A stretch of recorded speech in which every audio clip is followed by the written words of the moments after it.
realmente yo agradecido por la invitación a este seminario.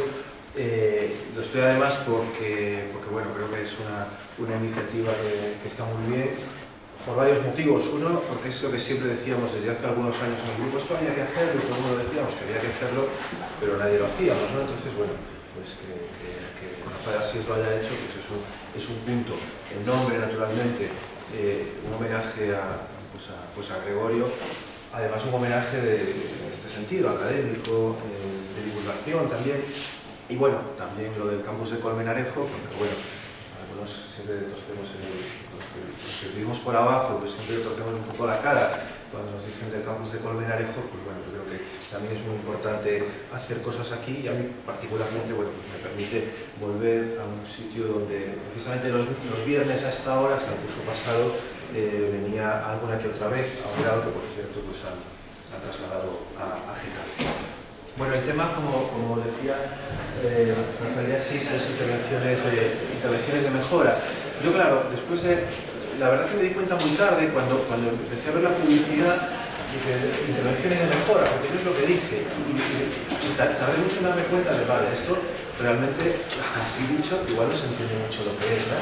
Entonces, bueno, yo creo que este título más largo, intervenciones biomédicas de mejora, sí que ya nos da alguna pista de qué es lo que voy a hablar. Intervenciones biomédicas de mejora, es decir, el uso de la tecnología biomédica para mejorar, y ya vamos a ver, eso es problemático, qué significa lo de la mejora, pues las características físicas, biológicas, cognitivas de los seres humanos, ¿no? Un campo que está abierto. Entonces, un poco lo que quiero hacer, voy a intentar ceñirme al tiempo, pues va a ser bastantes cosas, porque en primer lugar, bueno, pues introducir un poco esta cuestión, introducir la idea de que la tecnología que vamos a tener en el futuro, de carácter biomédico, especialmente la genética, pero también todo lo que es el campo de la reproducción, pues va a ser aplicable a intervenciones que no son terapéuticas, sino que lo que van a intentar es mejorar las características,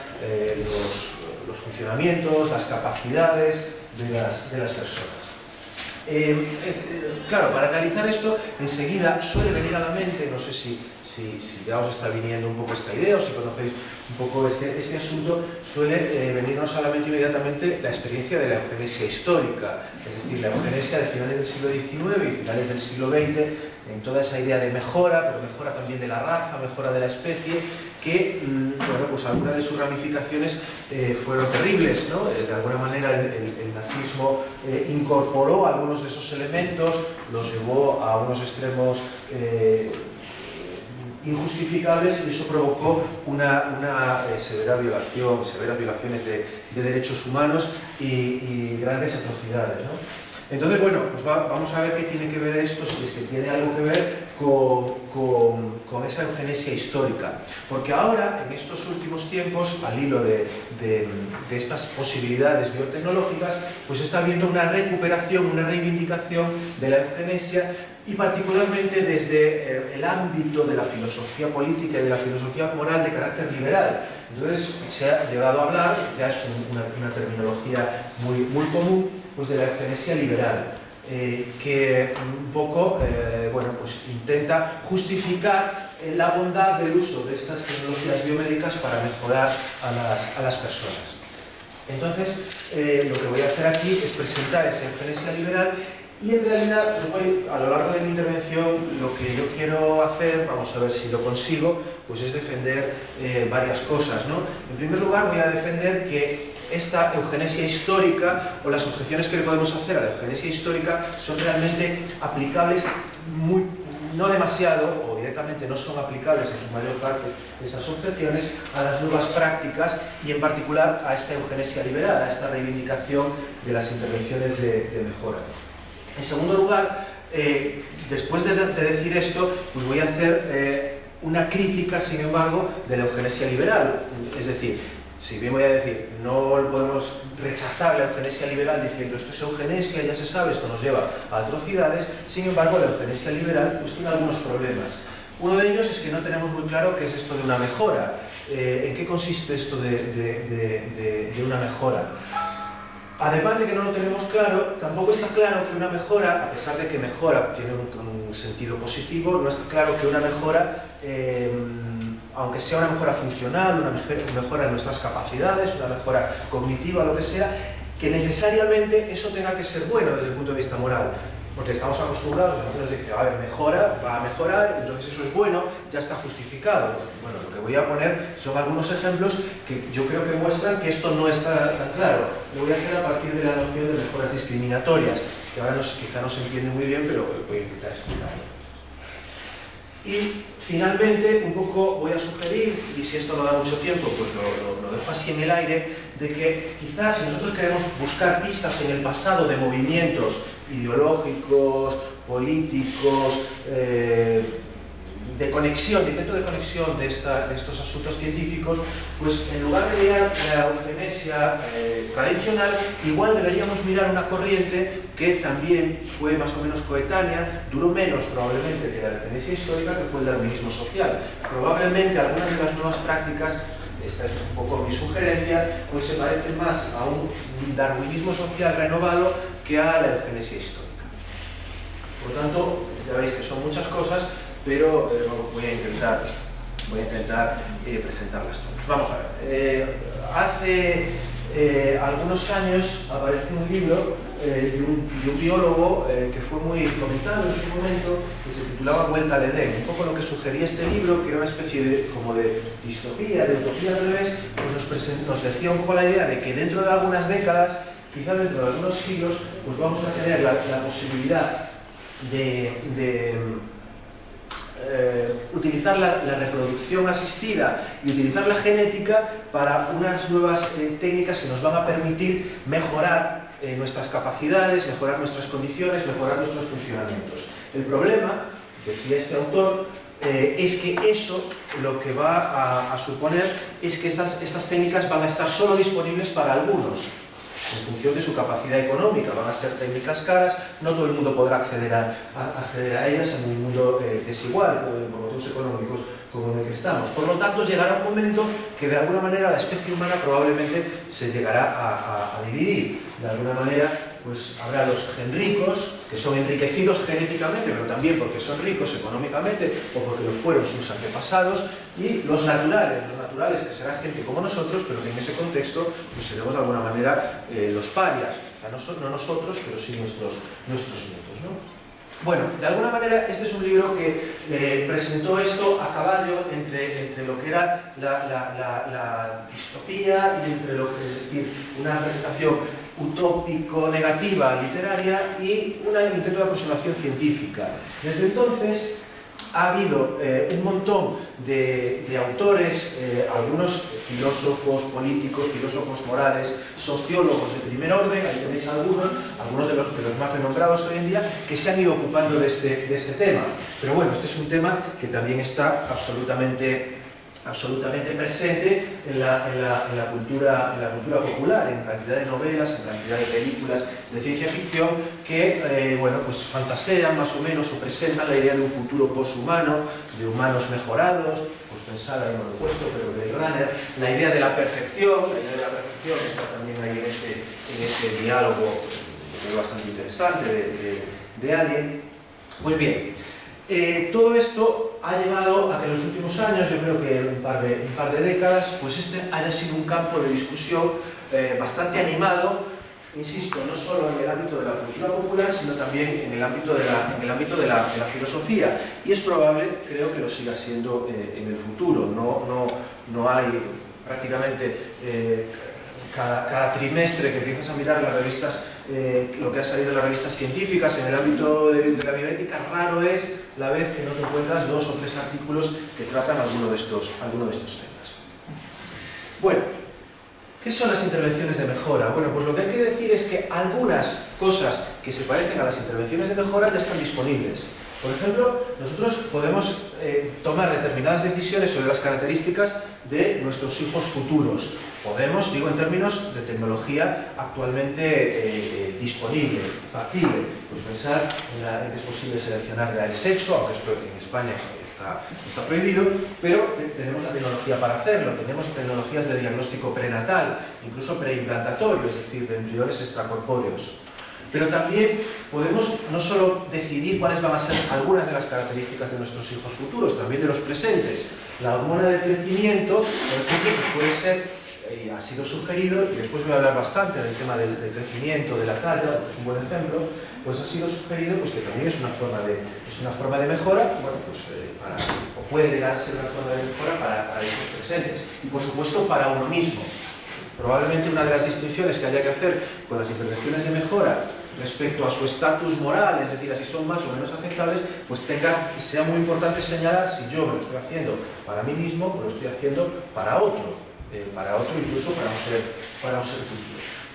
Bueno, esto de que ya estén disponibles, pues algunas de ellas, pues hace que, claro, entonces el concepto de intervención de mejora pues pueda ser, bueno, pues cualquier cosa, es decir, si nos ponemos antes en la diapositiva anterior hablaba del dopaje deportivo, que también es un tema bastante interesante, que se está debatiendo mucho, pero quiero decir, si las intervenciones biomédicas de mejora es cualquier cosa que pueda mejorar nuestras capacidades, probablemente si manejamos ese concepto nos encontramos con que las intervenciones de mejora son casi todo, de casi todo que hagamos, incluso si nos ponemos así, ya que estamos hablando de deporte, el entrenamiento, digamos, médicamente, no estoy hablando de dopaje, pero médicamente dirigido y asistido, pues bueno, en algunos casos podría ser metido en ese saco.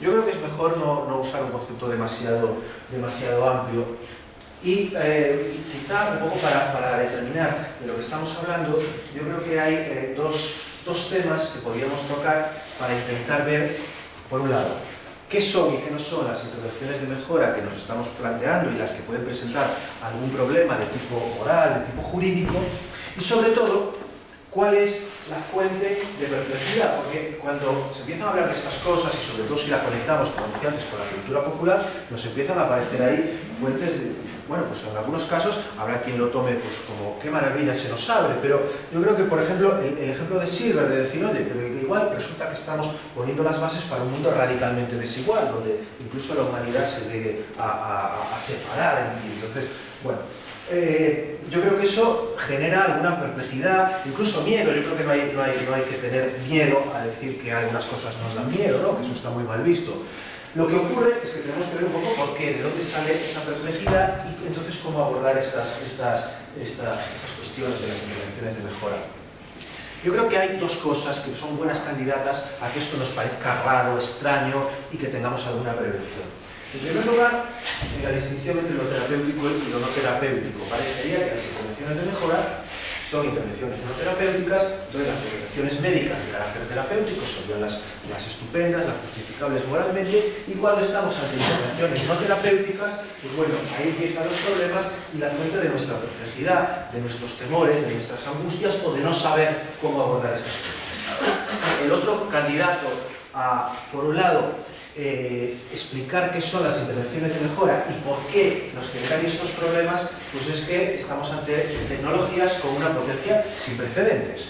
Si la idea de Silver de poder llegar a diferenciar entre una especie de humanos y de poshumanos, de alguna manera de tomar en nuestras manos la propia evolución de la especie, eso nos está hablando de que son tecnologías con una potencia sin precedentes. Vamos a analizar un poco estas dos cosas por separado, a ver de qué nos pueden decir. La primera idea de las intervenciones terapéuticas y no terapéuticas, esto pues de alguna manera parece que nos daría la distinción entre lo terapéutico y lo no terapéutico, nos daría dos cosas. En primer lugar, una distinción conceptual para decir, bueno, aquí están las intervenciones terapéuticas, las de toda la vida, que están muy bien porque se trata de curar a la gente, de mejorar su vida, y después están las no terapéuticas, que aquí ya tendríamos algunos problemas. Por lo tanto, la primera distinción es conceptual y la segunda nos daría una pista moral. De alguna manera, las intervenciones terapéuticas son estupendas, las intervenciones no terapéuticas ya tenemos que poner nuestras objeciones. Frente a este argumento, habitualmente, y sobre todo los que defienden digamos, el acceso ilimitado a estas tecnologías, lo que después vamos a hablar de la experiencia liberal, Pues un poco nos dicen que en realidad esta distinción no es válida porque no se puede distinguir entre lo que es una intervención terapéutica y una intervención no terapéutica. Tomemos el ejemplo que mencioné antes de la altura y de la hormona del crecimiento. ¿Cómo nosotros podemos decir cuando estamos utilizando la hormona del crecimiento en un sentido terapéutico, es decir, para llegar a una altura pues más o menos tal, o cuando realmente no, yo quiero ser más alto o quiero que mi hijo sea más alto, no porque tenga no porque esté debajo de ninguna media ni tenga ningún problema, sino bueno, pues porque está claro que los altos les va mejor en la vida, eso está demostrado, etcétera, etcétera. Bueno, yo creo que frente a esta objeción pues ocurre como casi con todos los conceptos que manejamos. Todos los conceptos que manejamos, todos tienen una zona, la mayoría de ellos, bueno, no, todos, tienen una zona donde está más o menos claro o no existen demasiadas dificultades para determinar que estamos ante ese concepto, por ejemplo, intervención terapéutica, y habrá zonas más o menos de penumbra. Pero también es cierto que habrá casos muy claros en donde estamos ante una intervención no terapéutica. En el caso de la altura, si tenemos el caso de un niño que la previsión es que vaya a medir 1,40 y utilizamos la hormona del crecimiento, bueno, pues creo que eso es muy claro, que es un uso terapéutico, bueno, con todas las matices que se quiera, pero estamos en eso. Y si resulta que la previsión es que va a medir 1,80, pero es que queremos más, porque pues resulta que ahí, pues claro, pues ya estamos ante una intervención no terapéutica. Por lo tanto, no creo que esa sea una objeción. Hay otra objeción a esto que nos dice, bueno, pero es que el concepto de enfermedad es un concepto social, es un concepto valorativo. Bueno, esto es cierto, es decir, muchas, no todas, pero muchas enfermedades pues son creaciones pues más o menos bien intencionadas, pero creaciones sociales. Un ejemplo muy clásico pues es, por ejemplo, el síndrome premenstrual. El síndrome premenstrual es simplemente decir, bueno, hay una cosa que es que las mujeres están de una determinada manera y entonces eso lo vamos a llamar síndrome premenstrual, lo vamos a convertir en una patología y vamos a vender los medicamentos necesarios para afrontar eso. Eso es un ejemplo claro de creación social de una enfermedad o de creación científico-social, con unos intereses detrás, con unas relaciones de poder. Bueno, eso es cierto, pero eso lo único que nos dice es que nosotros, cuando tengamos que distinguir entre lo terapéutico y lo no terapéutico, pues no lo vamos a poder hacer en términos asépticos. Probablemente ahí tengamos que meter cuestiones políticas, cuestiones de poder, pero eso no afecta a la distinción. Yo creo que el principal problema de esta distinción entre lo terapéutico y lo no terapéutico es que no es obvio que esta distinción sea relevante desde el punto de vista moral.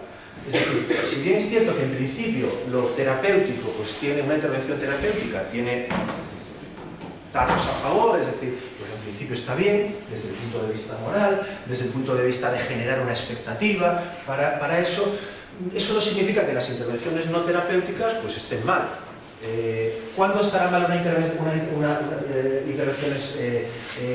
no terapéuticas? Cuando entren en conflicto con las terapéuticas. Por ejemplo, si nosotros tenemos que decidir a qué vamos a dedicar pues como país o como hospital, es decir, pues si vamos a dedicar dinero qué sé yo, subvencionar una determinada vacuna que es importante, o subvencionar qué sé yo, pues el cuidado estético de los dientes, pues si eso entra en conflicto, pues ahí, digamos, hombre, vamos a decir, hombre, es más importante la vacuna.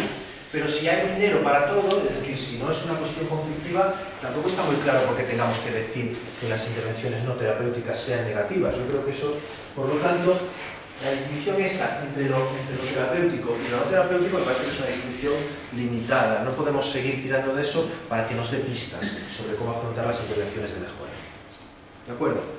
Vamos a lo otro. Lo otro, si recordáis, el segundo elemento que decía era la potencia.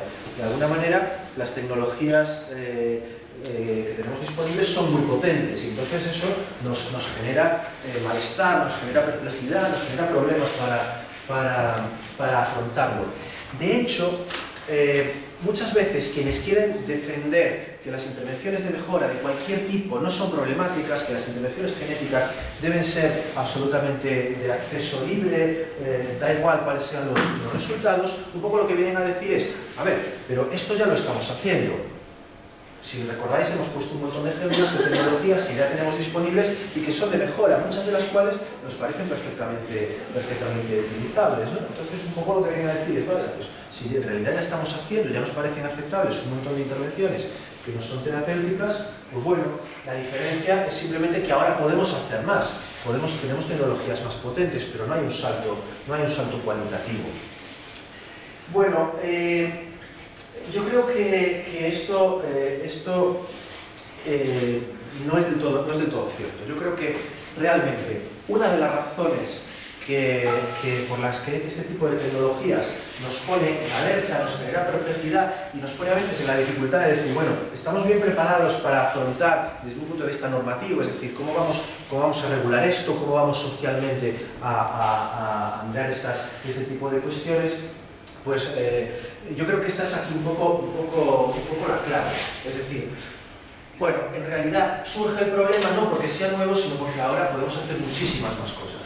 Y fijaros, no solo porque podamos hacer muchísimas más cosas que, digamos, nos pueden llevar incluso a modificar a seres humanos en formas inéditas. Es decir, ya no es solo que nosotros podamos no sé, ahora, pues seguir con lo de la altura, que va a dar mucho juego, decir, bueno, pues ahora podamos crear personas que midan 2,30 m y que además estén perfectamente sanas y entonces tengan unas características mucho mejores.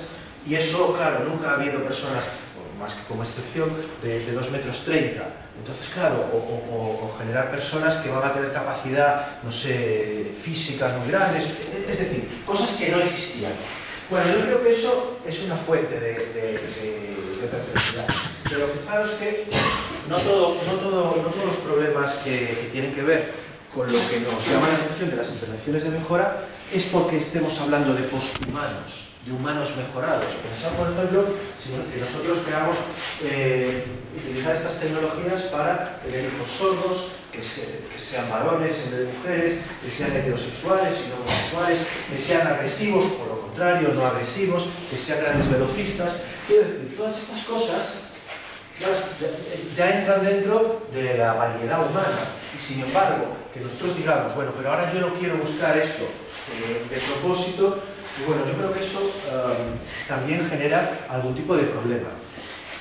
No es claro cuáles son esos problemas, eso es lo que tenemos que analizar a continuación, pero lo que quiero decir es que me parece que lo importante, lo que nos genera perplejidad de las intervenciones de mejora es la potencia que tienen y no necesariamente la potencia que nos va a permitir hacer cosas inéditas, sino la potencia que nos va a permitir controlar, incluso para tomar decisiones de modificar o de crear rasgos que ya teníamos entre nosotros. Vamos a ver entonces hecho esto con la idea de la universalidad. Como os decía, una de las corrientes filosóficas e ideológicas que ha abrazado con más interés esta posibilidad de intervenciones de mejora es lo que se ha acabado llamando eugenesia liberal. Por cierto que este nombre se lo han dado sus adversarios, pero también lo han asumido los defensores de esta corriente, ¿no? Y lo han hecho un poco con un cierto riesgo, porque la eugenesia a estas alturas, un poco también pues, por todo lo que os conté antes, de todos los abusos que se cometieron en su nombre, el extremo, el de los nazis, pero ni mucho menos el único, pues claro, hace que el nombre de eugenesia pues, esté un poquito, haya estado un poco estigmatizado. Entonces la apuesta de decir, bueno, vamos a defender la eugenesia liberal, pues puede ser arriesgada. Pero claro, eso a la vez nos obliga a preguntarnos de, bueno, ¿qué hay de malo en la eugenesia? Si la eugenesia tiene tan mala fama, ¿por qué es? Bueno, en realidad los defensores de esta nueva eugenesia, la eugenesia liberal, lo que plantean es que hay unas diferencias muy grandes entre la eugenesia tradicional y la nueva eugenesia. Es decir, ellos ya no están hablando, como la vieja eugenesia, de que los fines tengan que ser sociales, de protección y mejora de la raza y que además los haga el Estado. Lo que plantea la eugenesia liberal es que estas decisiones tienen que ser descentralizadas, es decir, tienen que ser individualizadas a partir de la libertad de elección no coactiva y por lo tanto el agente un poco agregador de estas decisiones no sería el Estado, sería el mercado. Es decir, ¿usted quiere acceder a estas tecnologías para mejorarse a usted o a sus hijos? Bueno, pues es libre de hacerlo, naturalmente siempre que tenga los recursos, pero no va a haber aquí ninguna imposición, no va a haber decisiones centralizadas de esto es obligatorio, y entonces de alguna manera eso es lo que les permite, yo creo que con cierto éxito, separarse del estigma que tiene la eugenesia tradicional, insisto, estatista, con ribetes racistas y con elementos de coerción. Por lo tanto, me parece que es un error. Primero, es un error porque es una mala argumentación, pero más importante, es un error porque es injusto atribuir a estas nuevas corrientes de eugenesia liberal, atribuirles todos los males que nos podemos nosotros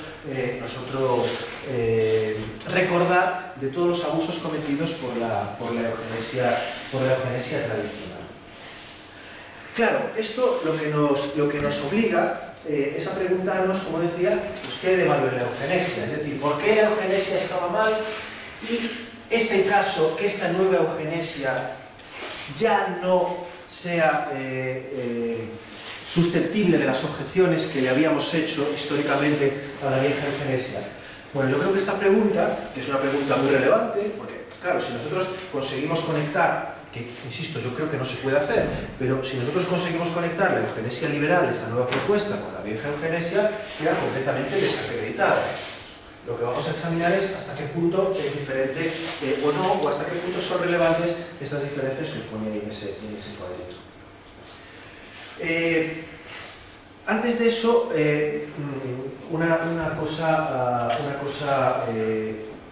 un paréntesis sobre la eugenesia liberal. La eugenesia liberal la agrupamos así, decimos eugenesia liberal porque son autores que dentro del paradigma filosófico y político, filosófico sobre todo, liberal, reivindican determinados usos para estas tecnologías de mejora sobre todo genética.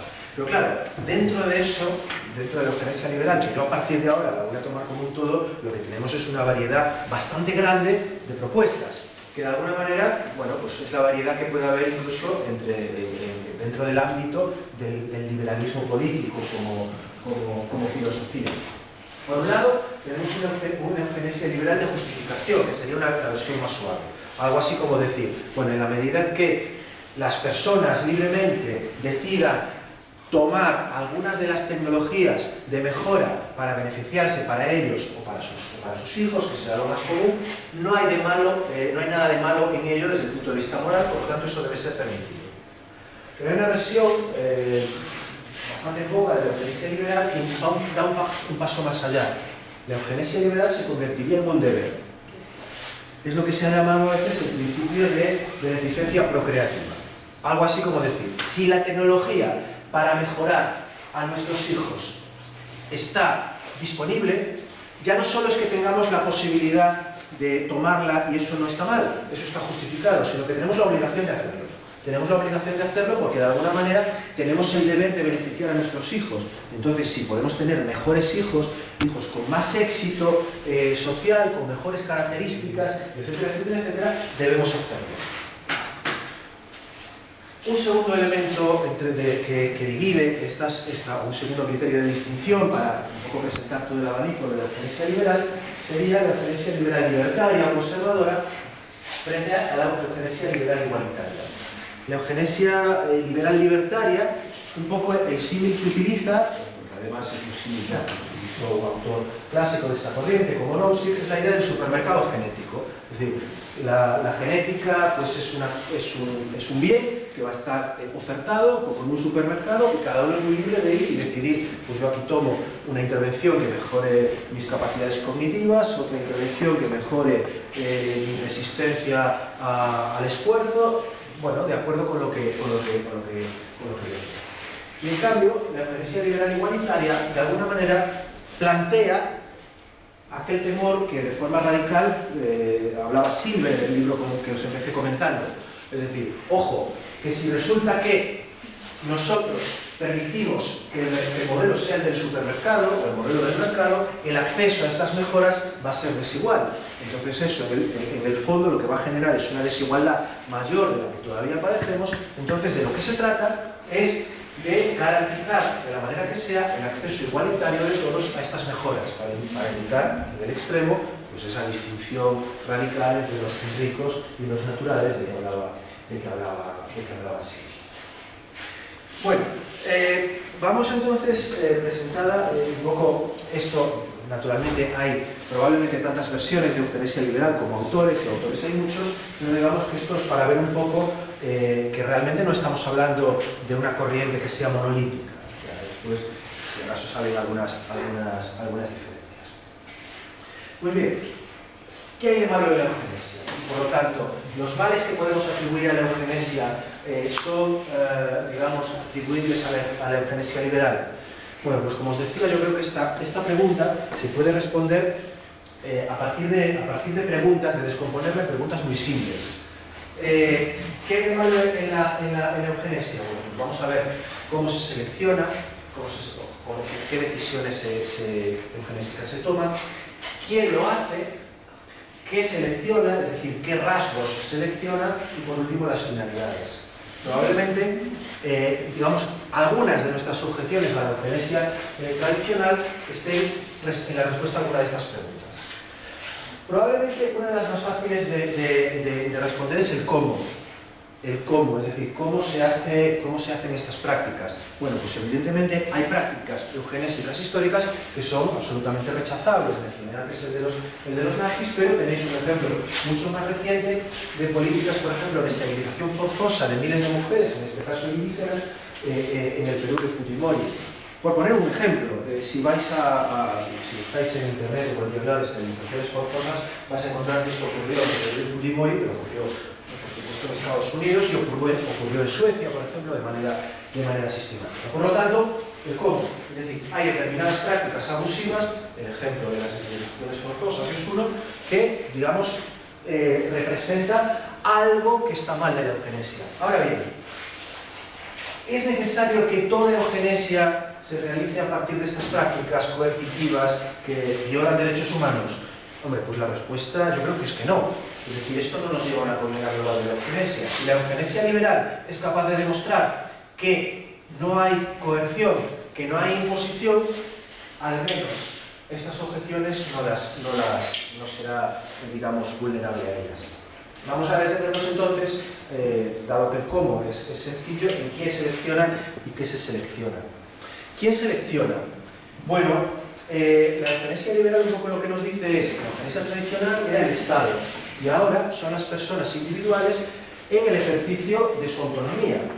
Por lo tanto, esto es un punto a favor, esto entronca con el núcleo del proyecto liberal, la autonomía moral de las personas, que cada una individualmente es el mejor juez para decidir qué mejoras quiere tomar en función de cuáles sean sus ideas, sus proyectos de vida, su ideal de vida buena, etcétera, etcétera, etcétera.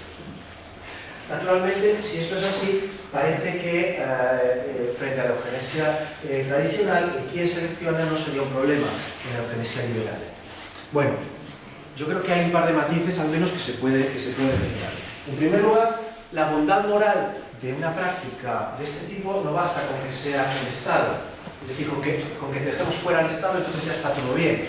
Hay un ejemplo que yo creo que es muy interesante de discutir, solo lo enuncio, de una asociación que funciona en Estados Unidos, que habla de la protección de la paternidad y que lo que hace es ofrecer determinada cantidad de dinero u otras prestaciones a personas que consideran que deben ser esterilizadas, particularmente, por ejemplo, mujeres pobres, drogadictas, que ejercen la prostitución. Entonces pues les ofrecen, por ejemplo, $200 a cambio de su esterilización. Naturalmente, ahí se puede decir que, en primer lugar, que no es el Estado, en segundo lugar, que no hay una coerción, es decir, se les ofrece pues, una cantidad de dinero u otra prestación, pero bueno, probablemente esto no basta. Detrás de eso, un programa que no es de una asociación privada, supuestamente filantrópica, pues hay elementos de clasismo y elementos de racismo, que si queréis después discutimos hasta qué punto este tipo de contratos o de acuerdos son aceptables, pero digamos, yo creo que nos pone la luz de alerta. Ojo, no simplemente con quitarnos el Estado del medio, ya nuestros problemas están solucionados. Y una segunda arista que, bueno, en general la eugenesia la eugenesia liberal, yo creo que es más consciente de esto, es que no es lo mismo, ya lo he dicho, cuando yo tomo decisiones, mira, yo voy a intentar mejorarme a mí, que al fin y al cabo, si sale mal, pues yo voy a ser el que pague las consecuencias, que hacerlo con terceros, particularmente con nuestros hijos o nuestros hijos futuros. Aquí hay argumentos también del recambio liberal que ponen prevenciones muy importantes frente a esto. Es decir, un argumento propio de los liberales probablemente más radicales, la idea de autopropiedad, la propiedad sobre nosotros mismos y sobre nuestro cuerpo. Incluso si aceptamos esa idea, que yo no estoy diciendo que la acepte porque me parece problemática, pero incluso si aceptamos esa idea, lo que podemos es extender la autopropiedad a una propiedad sobre nuestros hijos. Pero en segundo lugar, el derecho a un futuro abierto, un argumento también que se ha manejado en el ámbito de la filosofía liberal. Es decir, nosotros, determinadas decisiones, igual lo que estamos haciendo es cercenar las posibilidades futuras de nuestros hijos. Igual por una decisión que me parece a priori muy buena, pero igual estamos determinando, mira, tú vas a tener que tirar por ahí, ¿no? Entonces, bueno, ¿quién selecciona? Queda ahí un poco en el aire. ¿Qué se selecciona? Bueno, para la eugenesia liberal, nuevamente, lo que importa frente a la vieja eugenesia es que los criterios de selección en la nueva eugenesia no serían ya de carácter social. No se buscan finalidades sociales, la mejora de la raza y todas estas cosas que incluso tienen connotaciones, como hemos visto, naturalmente racistas, sino que ahora son finalidades individuales. Lo que ocurre es que si esto hace verdad que cuando las decisiones son individuales, son personales, el peligro de instrumentalización no es tan acuciante, es decir, el peligro de tomar a otros violando eventualmente sus derechos para conseguir fines, digamos, superiores, en este sentido sociales, pues la mejora de la especie, la mejora de la raza, todo este tipo de cosas a los que apelaba la eugenesia tradicional. Pues claro, eso no es tan problemático, pero el que se selecciona tenga características individuales, eso no hace que la calidad moral tenga que ser automáticamente mejor. Y lo vamos a ver, con el concepto que quiero presentar ahora dentro de un momento de las mejoras de carácter discriminatorio. Por lo tanto, bueno, la eugenesia liberal, por así decirlo, yo creo que no es vulnerable a la mayoría de los argumentos que se han manejado frente a la eugenesia tradicional y que muchas veces intentar rebatirla utilizando este argumento pues es bastante inútil, bastante desencaminado, pero eso no significa que esté exenta de problemas. Y ahora algunos ya quedan apuntados, pero quiero profundizar un poco más en otros. Bueno,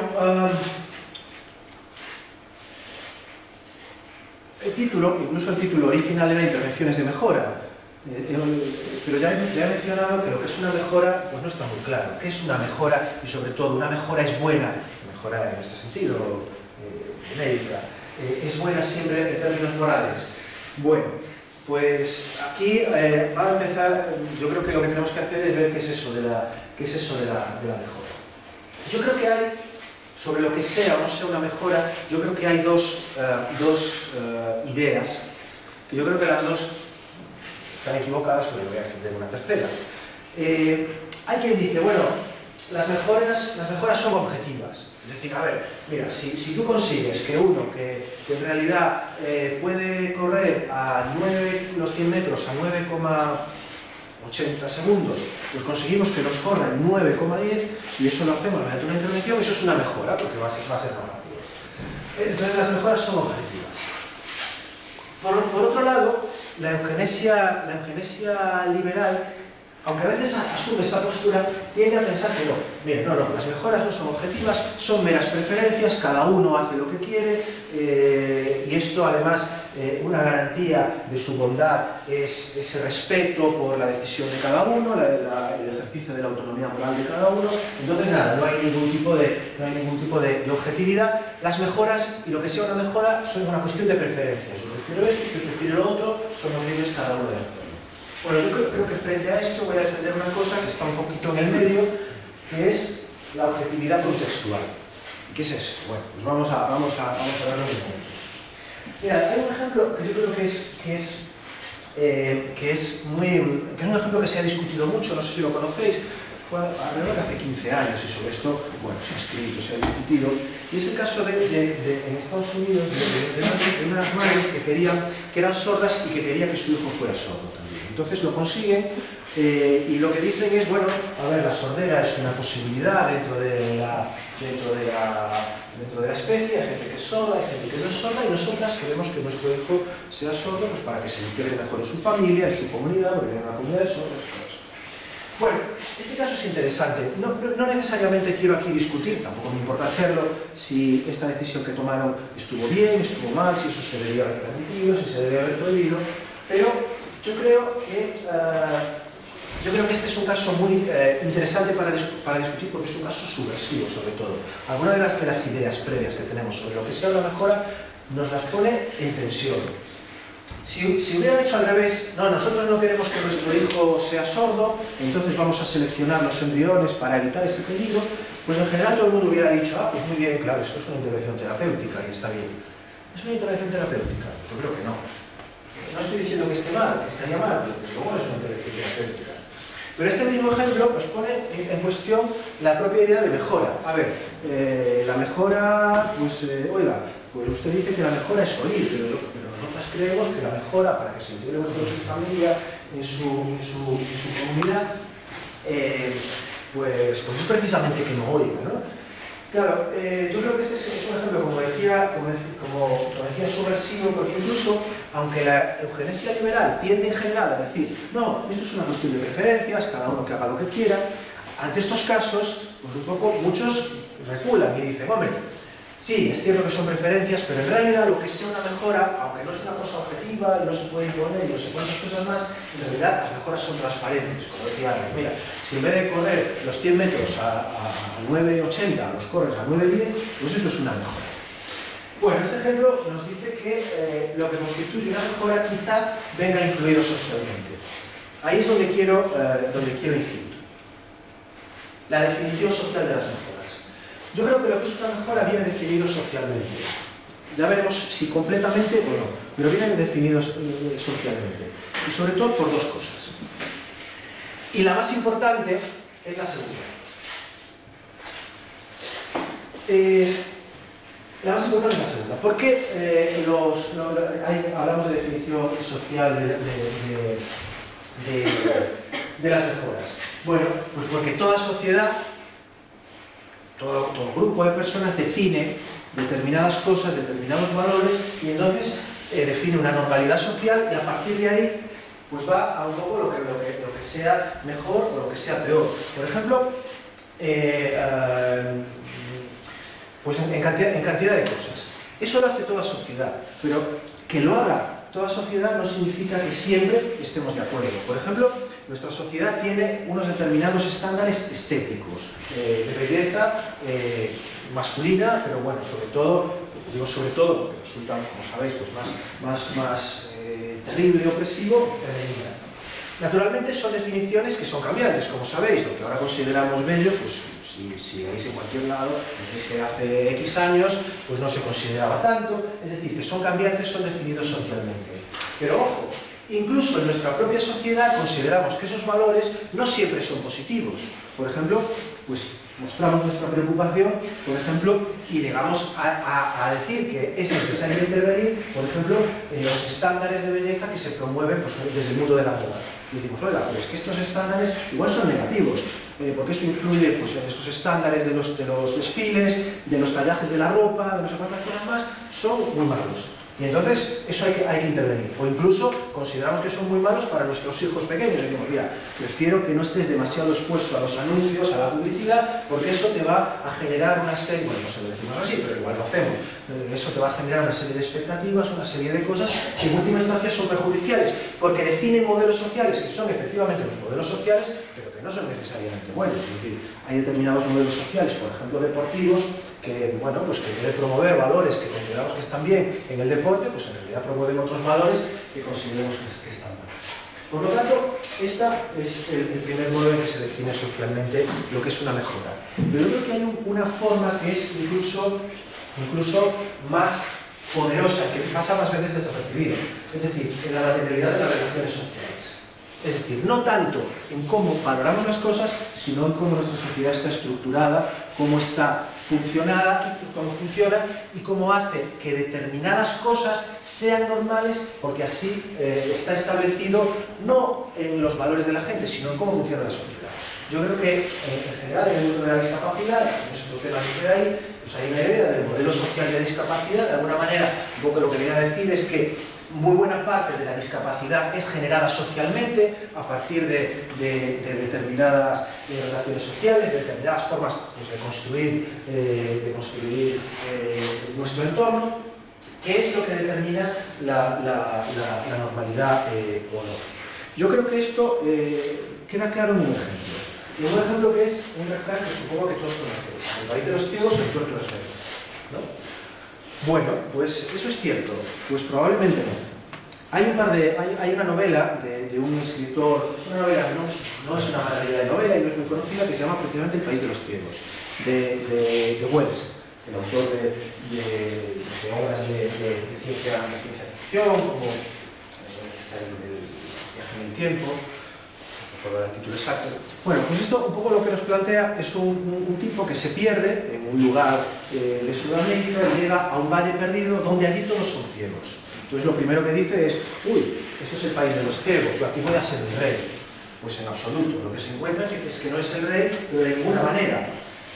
Para empezar, porque los ciegos de ese país pues no saben qué es eso del día y de la noche, simplemente hay unos periodos donde hace más calor, otros periodos donde hace menos calor, y lógicamente y muy sabiamente deciden que lo mejor para hacer la vida son los periodos donde no hace calor, es decir, lo que nuestro protagonista considera que es la noche, en la cual, sin ningún tipo de iluminación, pues se encuentra absolutamente perdido, ¿no?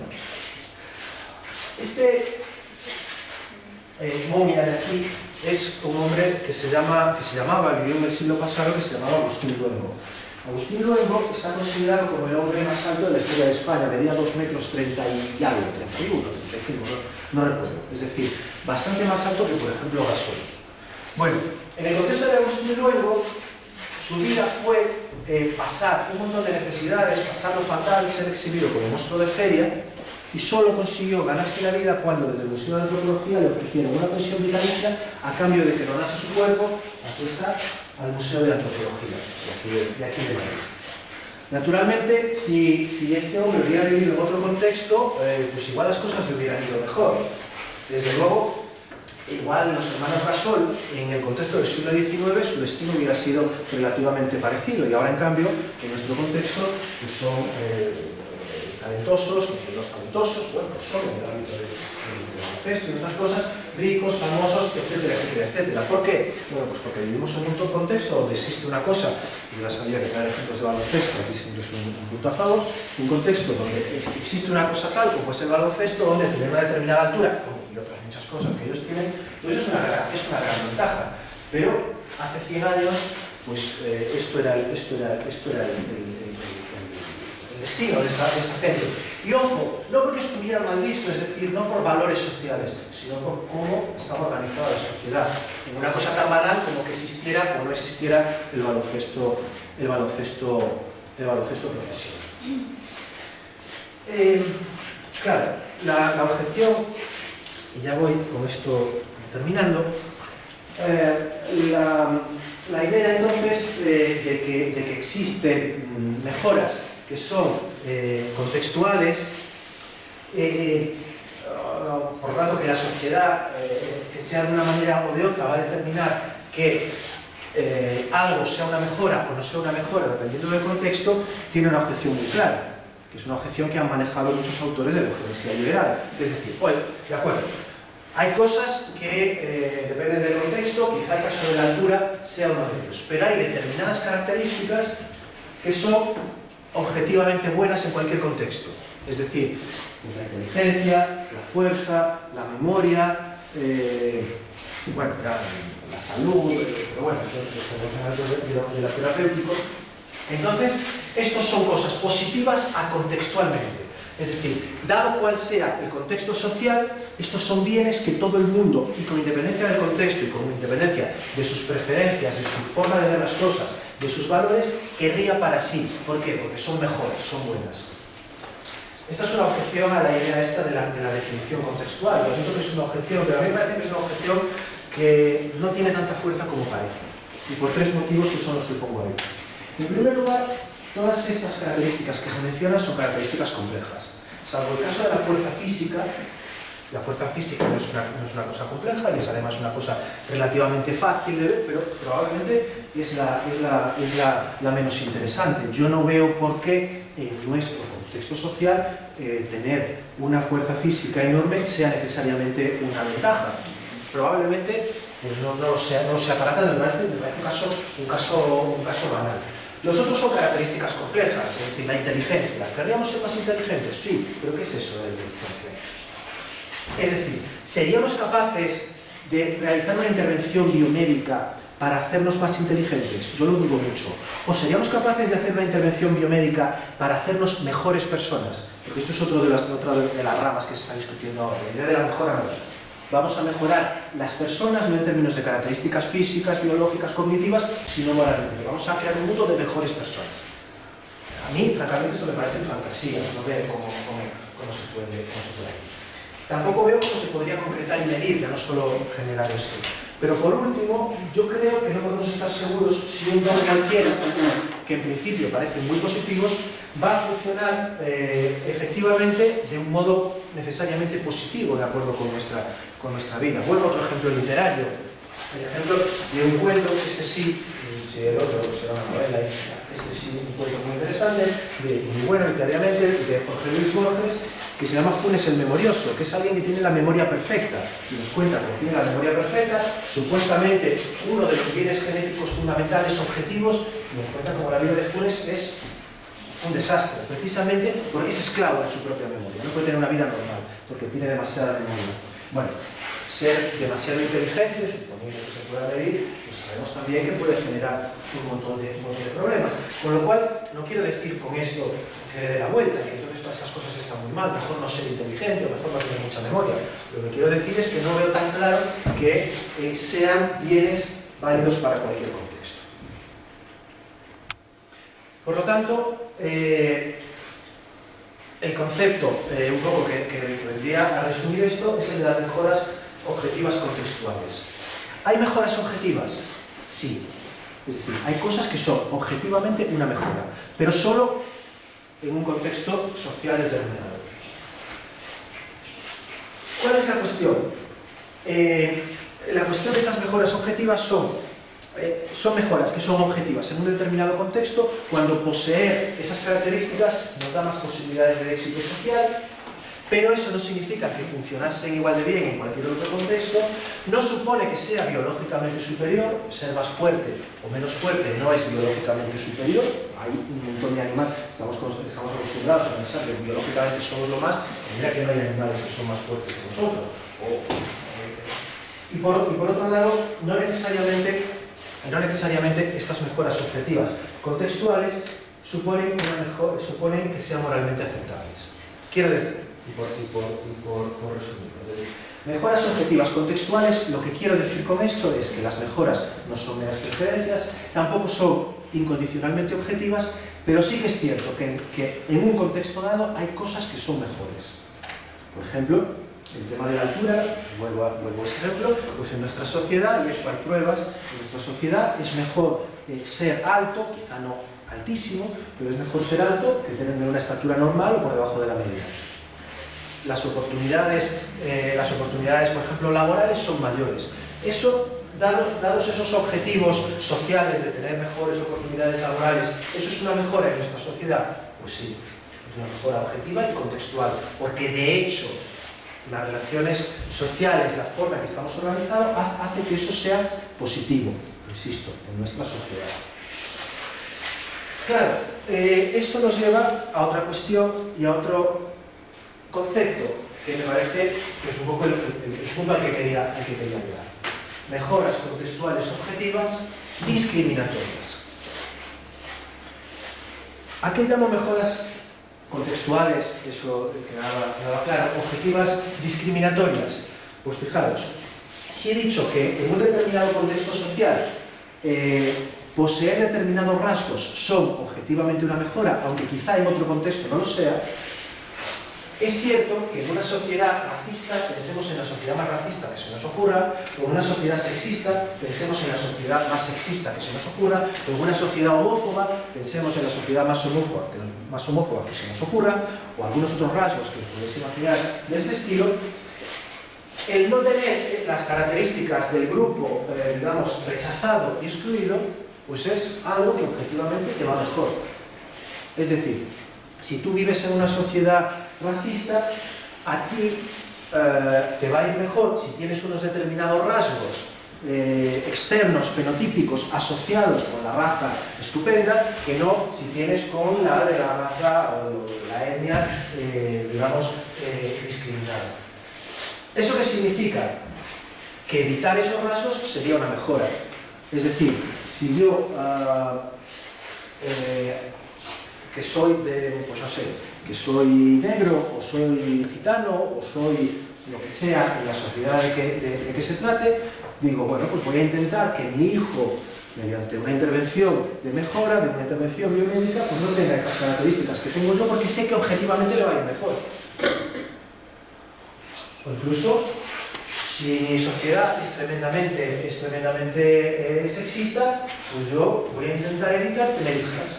Voy a preferir tener hijos, y esto es un caso real. Como sabéis, hay sociedades donde hay desequilibrio de sexos precisamente por una preferencia por los varones. El racista y el sexista están equivocados moralmente. Sus posiciones son rechazables. Esas sociedades en su conjunto son rechazables desde el punto de vista moral y político. Pero eso no significa que esas conductas no constituyan, o esas intervenciones no constituyan en ese contexto mejoras. Y esto me parece que es un caso que pone en una tensión tremenda a la eugenesia liberal. ¿Por qué? Porque, fijaros, al final no es una cuestión de valores, no es una cuestión de que esta sociedad tenga estos valores que son rechazables, no, porque los valores son, digamos, hasta se pueden cambiar legislativamente, en fin, eso da más juego.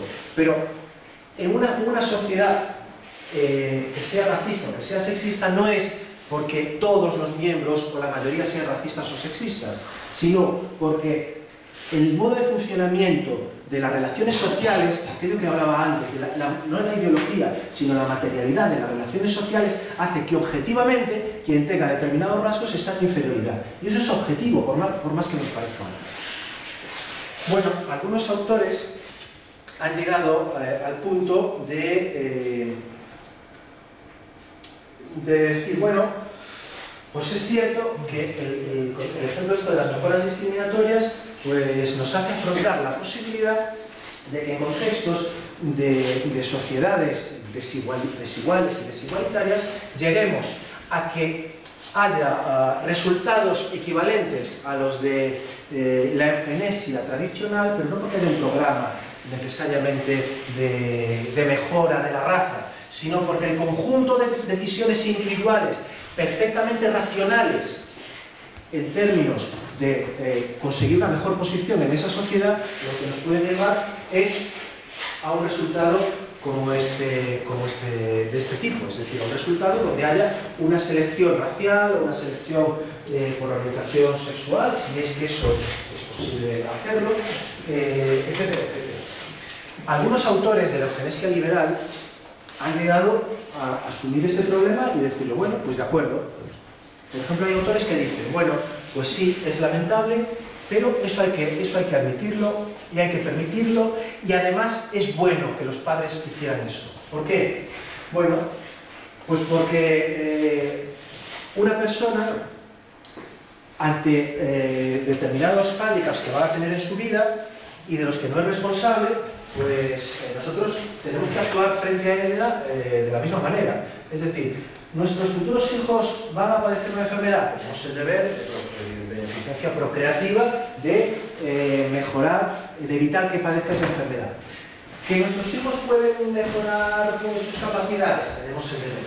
¿Que nuestros hijos pueden evitar, introduciendo algún tipo de mejora en este sentido, pueden evitar padecer durante toda su vida la discriminación? Pues entonces tenemos el deber de evitárselo. De alguna manera, es más, si nosotros dijéramos no vamos a hacer esto porque yo no me quiero rendir a mi contexto racista, lo que quiero es que mis hijos crezcan en un mejor contexto, lo que quiero es acabar con el racismo y que ellos, nadie los mire por sus características físicas, de acuerdo con estos autores, nosotros lo que estaríamos haciendo es instrumentalizarlos, de alguna manera instrumentalizarlos políticamente, cuando los estamos usando para una finalidad política que puede ser muy loable, pero a cambio les estamos fastidiando la vida. Bueno, a mí me parece que estas posturas son unas posturas, por un lado, rechazables, son unas posturas extremas, no todos los autores de la derecha liberal aceptan este tipo de posturas, pero yo creo que estas posturas en el fondo son una salida natural a todos los presupuestos de la derecha liberal. Es decir, bueno, pues nada, la sociedad es así, ¿qué le vamos a hacer? Pero cada uno tiene el derecho de tomar sus propias decisiones. Naturalmente, insisto, yo creo que es posible defender mediante un criterio no discriminatorio que este tipo de intervenciones pues no pudieran ser aceptables. Es decir, si tenemos que empezar a lanzar algún criterio normativo de cómo habría que regularlo, yo creo que probablemente este tipo de intervenciones, pues igual sí que tenemos que hacer un esfuerzo de decir, no, pues mire, esto no se va a permitir, son criterios discriminatorios de mejora y no los vamos a aceptar. Pero ojo, eso no significa que esos casos muestran la posibilidad, como decía antes, de ese concepto de mejoras objetivas en un determinado contexto, pero que sin embargo, siendo mejoras y siendo objetivas contextualmente, son profundamente rechazables o son incluso inmorales. Probablemente esto no es una refutación del programa de la eugenesia liberal, pero yo creo que sí que esto es un caso, por ejemplo, que le pone graves problemas. Acabo con la sugerencia final. Probablemente, si os fijáis, yo hasta aquí estaba hablando de estos problemas en términos individuales, una decisión de mejora respecto a uno, respecto a su hijo, pero probablemente nosotros haríamos bien en pensar estas cosas también en términos sociales, es decir, qué tipo de sociedad queremos y en qué tipo de sociedad se plantean estas cuestiones.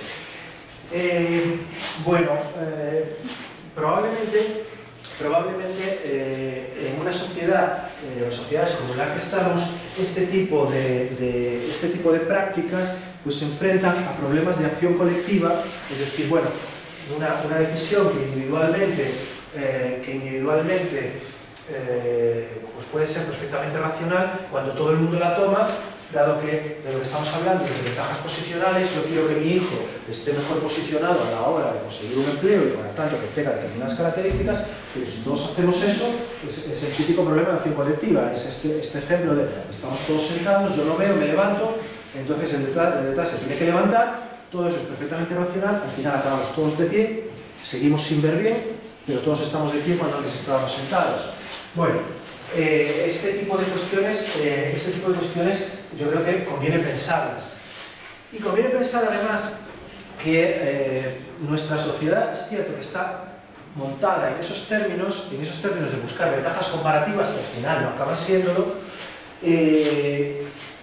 Pensemos en el caso de la educación. En el caso de la educación se nos dice que nosotros tenemos que plantear la educación, tenemos que plantear particularmente la universidad en función de preparar a todo el mundo de la mejor manera, de acuerdo con las necesidades del mercado laboral, lo cual significa que todos los otros objetivos pues tienen que quedar subordinados a eso. En este discurso veo algunos problemas, particularmente que no se sabe muy bien cuáles sean esas necesidades y que esas necesidades sean cambiantes. Pero de última, una institución como las instituciones educativas o las instituciones universitarias, digamos, eso lo pueden cambiar. Los cambios son lentos, pero pueden cambiar. Hemos tomado una decisión equivocada. Nos hemos metido en esto porque supuestamente iba a ser el futuro para el mercado laboral y resulta que no lo es. Bueno, pues ya intentaremos cambiar. Ahora, si nosotros eso lo introducimos ya no en las instituciones, sino lo introducimos en nuestros propios cuerpos, en nuestras propias mentes, pues yo creo que eso puede ser bastante problemático. Por eso lo que sugiero es que igual Aquí el problema que tenemos de fondo social de cómo enfrentar estas cosas no es el fantasma de la eugenesia, sino es la idea del darwinismo social, es decir, la idea de estas prácticas de mejora metidas en un contexto de competición brutal por unos bienes posicionales, es decir, que no todos podemos aspirar a esos bienes porque de lo que se trata es de estar mejor que el otro, y francamente eso me parece, por un lado, que es más preocupante, y por otro me parece que es más difícil de afrontar, porque al fin y al cabo los males de la eugenesia son difíciles, son afrontables, es decir, bueno, la eugenesia violaba los derechos humanos, bueno, pues no se violen los derechos humanos, no se esterilice de forma coactiva. Ahora bien, el contexto de un darwinismo social, de una competición en el que al final unos tienen que ganar, unos tienen que perder, pero necesariamente unos tienen que ganar y otros tienen que perder, y por tanto unos tienen que perder, a mí eso me parece más difícil de afrontar normativamente. Es decir, cómo nosotros podemos buscar reglas para que eso no ocurra. Francamente yo no lo sé, pero si vale este símil, bueno, pues igual tenemos que dejar de pensar en la eugenesia para afrontar estas cuestiones y empezar a recordar un poco esa idea del darwinismo social, que quizá no tuvo tanto éxito en su momento como el movimiento eugenésico, pero probablemente el planteamiento que tenía pues era incluso más radical. Bueno, esto último en todo caso es una sugerencia que dejo, es una cosa que la tengo ahí, no la tengo completamente pensada, es más una idea para pensar, y bueno, pues, estoy a vuestra disposición para las objeciones que tengáis, las preguntas, los debates o lo que sea. Muy bien. Gracias, Carlos. Abrimos ya para las preguntas. No sé si hay alguno, si no, les dejamos a los profesores, pero ¿alguna pregunta que queréis hacer? No, venga, pues como queráis. Bueno, yo te tengo que decir, Carlos, que me ha parecido muy interesante tu intervención. Yo tengo una pregunta general, una curiosidad en relación con el adjetivo liberal. ¿Por qué? Porque creo que en realidad el mensaje tiene muy poco de liberal. El mensaje, el sentido de la eugenesia liberal. Por ejemplo, cuando hacías la distinción entre eugenesia de justificación y eugenesia de deber, y decías, bueno, en realidad tenemos el deber de mejorar a los hijos porque así van a tener más éxito, van a ser más guapos, van a estar mejor situados, mejor posicionados. Bueno, aquí evidentemente hay un modelo detrás, un modelo que dice que ser más alto es mejor que ser bajo, o que ser guapo es mejor que ser feo. Abro un paréntesis, sería interesante distinguir entre lo mejor y lo bueno, porque el discurso moral es el discurso de lo bueno y no el discurso de lo mejor. El discurso de lo mejor es posiblemente un discurso instrumental, pero evidentemente cuando se dice esto es mejor que, ahí implícita o explícitamente, creo que más implícitamente, hay un discurso sobre, tú lo has venido a decir, sobre la norma de la especie, sobre el modelo. Con lo cual, a partir de un perfeccionismo físico, podríamos terminar en un perfeccionismo moral. Y eso a mí me parece muy poco liberal, al fin y al cabo. Y desde ese punto de vista, no sé, me causa mucha curiosidad saber cuál es la razón de que todo este discurso, que implica una noción del bien disfrazada de discurso de mejora, se presente como liberal. Bueno, sí, a ver, por decirlo. Ahora, yo creo que hay argumentos para decir que no es descabellado llamar esto eugenesia liberal. Incluso porque cuando yo creo que el nombre empezó como, bueno, vamos a desacreditar a estos, pues muchos de los autores dicen, sí, a mí me gusta, si en el fondo es lo que estoy defendiendo. Entonces, bueno, yo creo que hay muchos autores que con unas credenciales liberales llevan esos planteamientos a esto para, bueno, pues, un poco decir que estas cuestiones, estas intervenciones están justificadas porque si nosotros, un poco dando de la vuelta a lo que acabas de decir, si nosotros las prohibiéramos, de alguna manera estamos limitando la libertad de decisión y normalmente lo vamos a estar entre las personas y además lo vamos a estar haciendo desde una postura que no solo es conservadora, sino que incluye determinadas valoraciones sobre lo que es, por supuesto, la vida buena, pero incluso más allá sobre lo que es la esencia humana. De alguna manera, la esencia humana es inmutable, entonces no debemos cambiarla y todas estas cosas. Entonces, bueno, pues ahí, digamos, desde un punto de vista,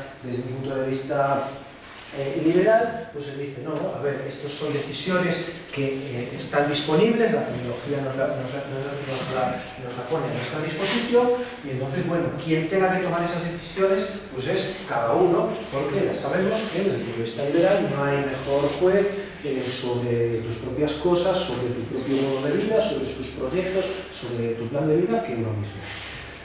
Hasta ahí, digamos, yo creo que funciona sin ningún problema el objetivo de liberal.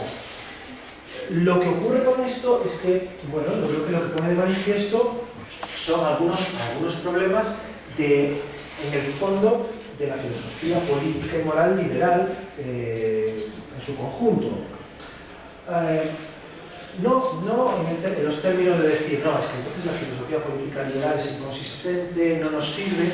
Yo no creo que sea así. De hecho, yo muchos de los argumentos que he utilizado para intentar poner de manifiesto estos problemas, pues están sacados del propio arsenal de la filosofía liberal.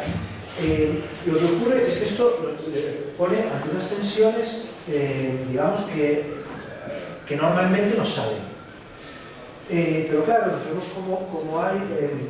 como hay autores liberales, y estoy pensando en un autor que se ha acercado a esto, con un concepto que yo he utilizado ahí en algún momento, que es la idea de funcionamiento normal, el funcionamiento normal de la especie, que es de Norman Daniels, y que se ve obligado a la hora de definir la cuestión de las intervenciones de mejora, pero también la cuestión del derecho a la salud. No, mire, es que nosotros tenemos que partir de alguna idea de lo que es el funcionamiento normal. Claro, hay otros autores que dicen, no, de ninguna manera, no vamos a poder partir de eso. Autores, por ejemplo, dentro del liberalismo, que también se han ocupado de estos temas, estoy pensando en Gorky, que dicen, no, de ninguna manera vamos, porque eso implicaría poner un ideal que tiene implicaciones morales. Pero yo creo que al final, como lo has dicho, de una u otra manera lo están poniendo. Es decir, lo están presuponiendo. Bien por la vía de decir, lo bueno es lo que cada uno diga, es decir, las preferencias, y por tanto las mejoras son preferencias, pero en el fondo todos sabemos que, hombre, hay cosas que están muy claras. Y yo creo que ahí es una tensión que está en el pensamiento liberal, y que aquí se pone de manifiesto de forma muy clara. Pero ojo, se pone de manifiesto de forma muy clara porque yo creo, también saliéndonos un poco de lo que es el ámbito de la filosofía liberal, yo soy de la idea de que estas cuestiones nos ponen en tensión todas nuestras teorías que le tenemos que aplicar. Yo no he hablado de derechos humanos, pero para hablar de esto, los derechos humanos igual resulta que no es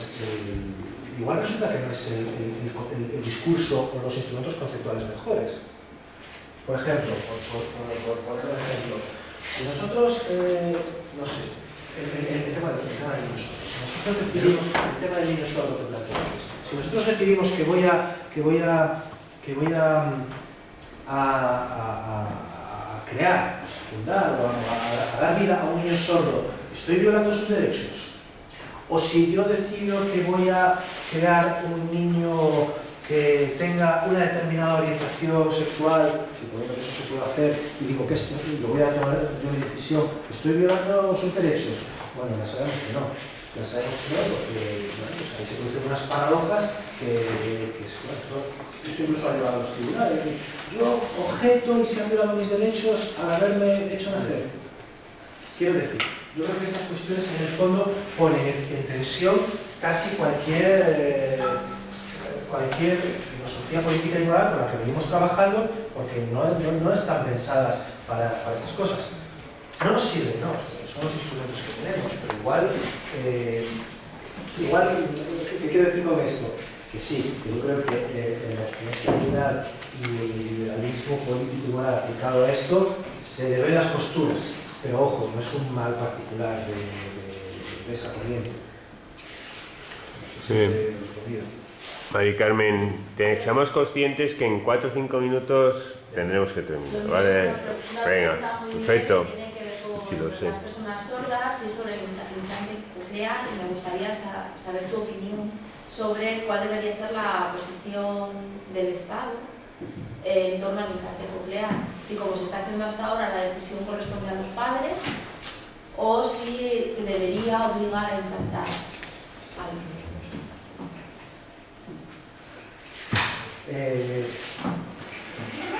La verdad, me parece un caso bastante complicado. Yo mencioné antes el tema de los sordos precisamente con la idea de que esto me parece un tema que es subversivo, porque nos da la vuelta a determinadas cosas. Yo no tendría una respuesta clara y tajante, pero un poco me parece que sobre la mesa están dos cosas. Uno, pues lo que alegaba en este caso estas madres, y que en general se dice, bueno, la sordera es una cuestión de diversidad humana, es una cuestión del fondo cultural, y entonces, bueno, pues hacer obligatorio esto, pues es una forma de imposición cultural o de imposición de tipo que sea, inaceptable por lo tanto. Por otro lado, el otro gran argumento, que me parece que también lo mencioné, es la idea, aunque no está claro que sea directamente aplicable, que es la idea al futuro abierto, de alguna manera, decir que estos implantes y por lo tanto la posibilidad de oír ofrece una mayor gama de posibilidades, es decir, tú puedes hacer más cosas oyendo que no oyendo, y en cambio no te impide hacer otras que tú podrías hacer sin oír. Es decir, eso no te va a impedir participar en una comunidad de sordos, participar perfectamente en tu familia, pero bueno, puedes llegar a un momento que tú digas, yo eso no lo quiero romper con eso, y de alguna manera, pues eso lo permitiría. Yo creo que esos son, a mí me parece que son como los dos argumentos más potentes que funcionan. Yo casi no me atrevo a decir por cuál me inclino. Y mira que es un caso que yo lo he discutido, lo suelo utilizar muchas veces, y por tanto es un caso en el que yo pensando, no sé, 10 años, 15 años, solo me atrevería a decir que ahí está. No sé.